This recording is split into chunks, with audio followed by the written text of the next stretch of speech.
Hey, what's up guys? Okay, baiklah, disebabkan makin ramai dah mula burn out and minta kita slow downkan sikit syllabus. Okay, it's fine. Hari ni kita akan buat simple sikit, iaitu ayam goreng crispy cicah sos Thai. So korang ambil ayam, gaulkan dengan 2 sudu sos ikan, masukkan black pepper and then letakkan 1 sudu gula. Lepas tu korang perap lebih kurang setengah jam. Ayam ni nak guna bahagian mana pun boleh. Yang aku jumpa ni tongking, macam interesting, sedap makan ni. And then masukkan 2 sudu tepung bestari, 2 sudu tepung beras, and then korang masukkan garam dengan sebut rasa secukupnya lah.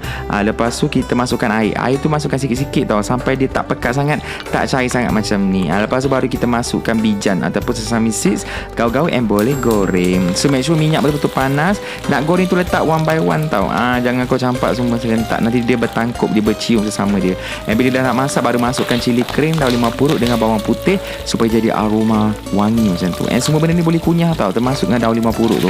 Lepas tu bolehlah hidang. Okay, happy dah.